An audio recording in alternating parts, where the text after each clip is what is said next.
Hello students, welcome back. देखिए, इस question का लेवल ही अलग है। इजी क्वेश्चन पे प्रैक्टिस कीजिए, मॉडरेट पे कीजिए, लेकिन थोड़ा सा टफ क्वेश्चन पे प्रैक्टिस करना भी आपको ज़रूरी है। तो देखिए कैसे करेंगे, और मैंने क्यों बोला कि ये क्वेश्चन का लेवल ही कुछ अलग है। देखिए ध्यान से क्वेश्चन को कैसे कैसे प्रोसीड हो रहा है, बीच में क्या क्या स्टेप हो रहा है। कोई मेरे पास कुछ स्टैंडर्ड जो पैटर्न है वो नहीं है कि भाई इसको ऐसे अप्लाई करेंगे तो ऐसे हो जाएगा। आपको भरपूर इसमें दिमाग लगाना पड़ेगा। देखिएगा ध्यान से, दिस इक्वल टू दिस हमें लाना है, ठीक है, और ए आर का वैल्यू आपसे पूछ रहा है। ओके, तो सिंप्लीफाई करना स्टार्ट करते हैं इसको। तो सबसे पहले क्या किया जाए, तो देखिए सबसे पहले देखिए समेशन का क्वेश्चन है, तो आपको पता है कि वीएन मेथड अप्लाई करते हैं, मतलब इसको दो पार्ट में ब्रेक करके कुछ हम लोग सोचते हैं ना, ठीक है। तो दो पार्ट में ब्रेक करने के लिए मुझे ये दो दिख रहा है ना, इसको दो पार्ट में ब्रेक करना है। क्या अप्लाई करेंगे? Partial fraction. तो सबसे पहले मैं लिखता हूँ summation k equal to zero infinity -1 to the power k divided by यहाँ पे 3 टू द पावर के। अब देखिए यहाँ पे इसके साथ पार्शियल अप्लाई करने वाला हूँ। तो पार्शियल अप्लाई करूंगा तो मैं यहाँ पे एक चीज लिखता हूँ, देखिएगा ध्यान से, 1/k+1 लिखा हुआ है और इंटू 2k+1 लिखा हुआ है। लीनियर लीनियर है। आप कैसे पार्शियल अप्लाई करते हो? a/k+1 प्लस यहाँ पे लिख लेंगे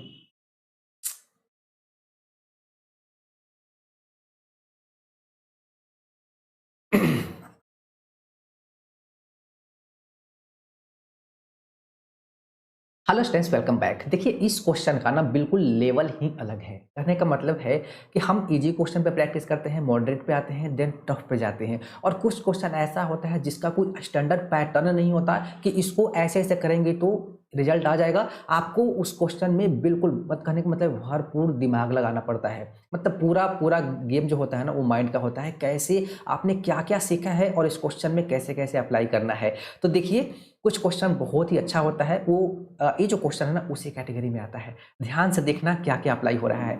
तो this equal to this, simple सी बात है, इसको सिंप्लीफाई करते करते मुझे इस फॉर्म में लाना है, वहां से आपका आर का वैल्यू कुछ ऐसा आएगा, वो हमें बताना है, ठीक है। तो चलो स्टार्ट करते हैं सिंप्लीफाई करना। तो सबसे पहले क्या किया जाए, देखो समेशन लिखा हुआ है k equal to zero infinity and then -1 to the power k divided by 3 to the power k. तो पहले लिख लिया, क्योंकि इसको अभी फिलहाल हम कुछ नहीं कर सकते, जो भी करेंगे ना वो हम लोग इसके साथ ही करेंगे। क्या करेंगे? दो पार्ट में ब्रेक करेंगे, मतलब वीएन मेथड की तरह सोच रहे हैं, ठीक है, कि दो पार्ट में ब्रेक करके देखते हैं। उसके लिए क्या अप्लाई करेंगे? Partial fraction. तो आपको बेसिक कॉन्सेप्ट है ना पार्शियल फ्रैक्शन का, 1/k+1 और यहाँ पे लिखा हुआ है 2k+1 which is equal to linear linear दोनों है। तो ए अपॉन में कितना हो जाएगा? k+1 and then plus b upon में हो जाएगा मेरे पास 2k+1। फिर आप ए और बी निकालते हो, प्रोसीड कर लेते हो, यहाँ से भी कर सकते हो, ठीक है। और आप अगर शॉर्टकट लगाना चाहते हो तो भी लगा सकते हो। कैसे लगाओगे? ध्यान से देखना। तो देखिए यहाँ पे लिखा हुआ है k+1 और इंटू यहाँ पे लिखा हुआ है 2k+1, ठीक है। तो आपको क्या करना है, इन दोनों का सब्ट्रैक्शन यहाँ पे लिख लेना है। k+1 माइनस यहाँ पे कर लेंगे हम लोग 2k+1, ठीक है। ये हमने ऐसे लिख लिया। अब यहाँ पे आपको एक चीज़ श्योर होना है कि न्यूमरेटर में k नहीं दिखना चाहिए। तो यहाँ पे तो 2k है, यहाँ पे k है, दिखेगा। तो एक काम करते हैं, इसको 2 से मल्टीप्लाई कर देते हैं। तो अब कितना बचा? 2k+2 माइनस 2k-1, ऊपर में कितना बच गया? 1 ना। अगर 1 के अलावा जो भी कांस्टेंट बचता उससे आपको यहाँ पे डिवाइड कर देना होता है। तो ये पूरा का पूरा वैल्यू जिसमें आप पार्शियल लगा रहे हो ना उसके इक्वल ही होता है, ठीक है। अदरवाइज आप यहाँ से भी प्रोसीड कर लो, ज़्यादा टाइम नहीं लगेगा, ठीक है। अब ये हो गया। अब इसको लिखेंगे हम लोग summation k equal to zero infinity -1 to the power k divided by 3 to the power k. This upon this करेंगे तो 2 अपॉन में हो जाएगा मेरे पास 2k+1 minus this upon this करेंगे तो 1 अपॉन में कितना हो जाएगा? k+1। इसको ब्रेक कर दिया। अब ब्रेक करने से भी क्या फायदा, कुछ वैल्यू पुट करना स्टार्ट नहीं कर सकते क्योंकि मेरे पास यहाँ ये बैठा हुआ है, ठीक है।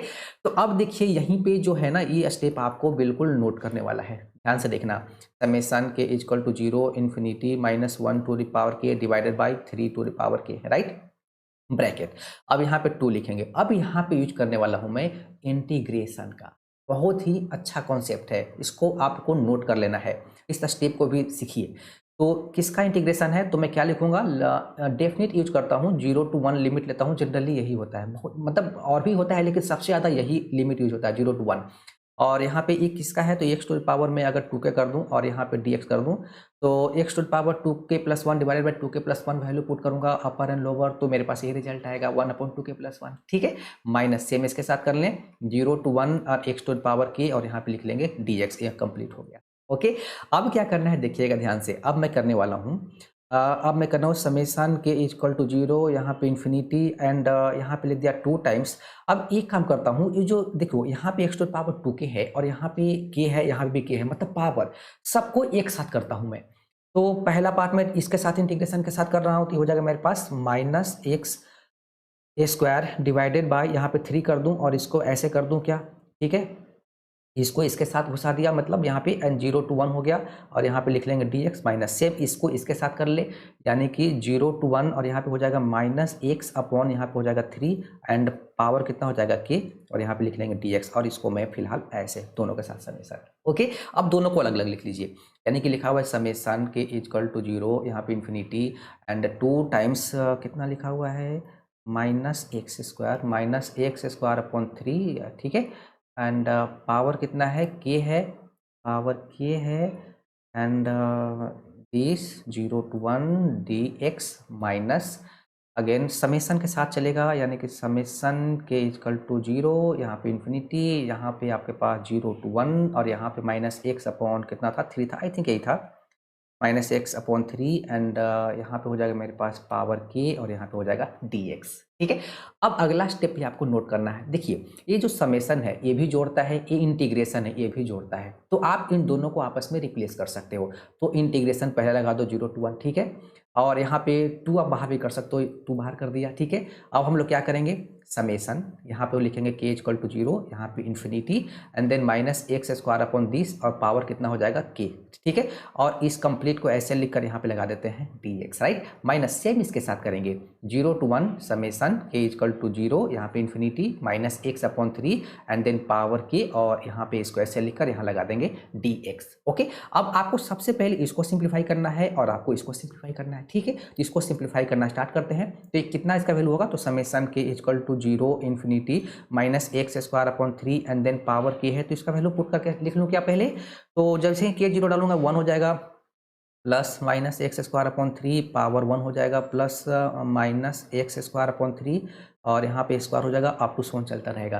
कहने का मतलब है ये जो कंप्लीट है आपके पास, ये आपके पास हो गया जीपी में सम ऑफ इनफाइनाइट जीपी का कॉन्सेप्ट लग गया। फॉर्मूला याद है ना, a plus a r square plus dot dot infinity which is equal to a upon में 1 माइनस आर, ठीक है। सो अब हम लोग इसका सम निकाल लें direct, this equal to this ही है। तो देखिए यहाँ पे ए का वैल्यू कितना है 1, तो इसका वैल्यू कितना हो जाएगा मेरे पास 1 upon 1 minus r, common ratio कितना है माइनस एक्स स्क्वायर अपॉन 3, यानी कि माइनस एक्स स्क्वायर अपॉन 3, ठीक है, विच इज इक्वल टू इसको सिंप्लीफाई करके एलसीएम लेकर कर लूँ तो 3 अपॉन में कितना हो जाएगा 3 प्लस एक्स स्क्वायर, इसका वैल्यू आ गया, ठीक है।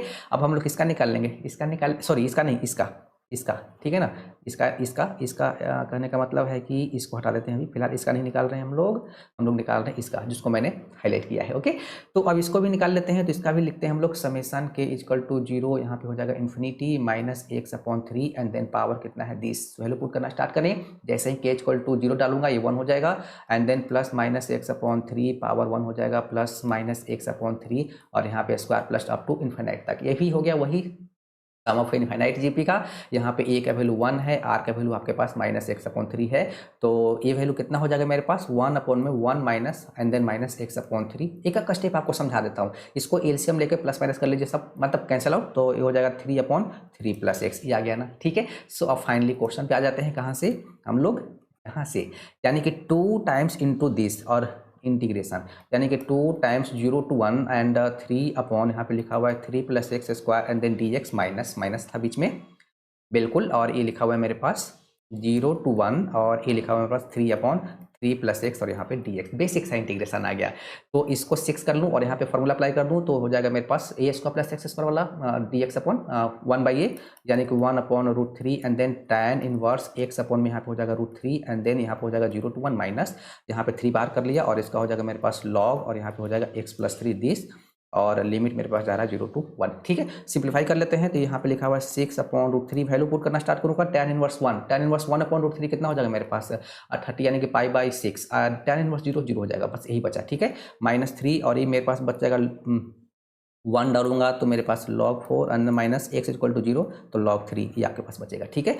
सो एच 6 गायब हो गया, यहाँ बच गया मेरे पास पाई अपॉन रूट 3 माइनस यहाँ पे हो जाएगा 3 log 4 अपॉन 3, ठीक है ना, 3 log 4 अपॉन 3, तो ऑप्शन देखना पड़ेगा क्या क्या गिवन था, 3 log 3 अपॉन 4 गिवन है और मेरे पास आया है हाँ, एक ही बात है भाई, एक ही बात है। पाई अपॉन रूट 3 करेंगे और जैसे ही देखो ये दोनों आपको इंटरचेंज करोगे ना, साइन चेंज कर जाता है लॉग में। लॉग का property log a upon b equal to minus log b upon a, ठीक है। तो यहाँ पे हो जाएगा मेरे पास +3 एंड देन यहाँ पे हो जाएगा लॉग, यहाँ पे हो जाएगा 3/4, ठीक है। ये पार्ट गिवन था, ये पार्ट क्या था यहाँ पे पाई अपॉन रूट 3 आर था, क्या क्या था आर था, पाई अपॉन रूट 3 यानी कि हमारा आंसर आ गया। तो देखो ये क्वेश्चन कितना अच्छा था, भरपूर आपको दिमाग लगाना पड़ा ना। तो ऐसे क्वेश्चन पर प्रैक्टिस करना तो बनता है। अगर आप JEE main, JEE advance, BITSAT या फिर और अदर कॉम्पिटिटिव एग्जाम का आप प्रिपरेशन कर रहे हो, तो कुछ क्वेश्चन ऐसा होता है जिसमें हमें आइडिया नहीं लगता कि हम क्या करें, लेकिन क्वेश्चन बहुत ही शानदार होता है। जो हम पढ़ रखे हो ना, उसी का दिमाग लगा लगा कर सॉल्व करना पड़ता है।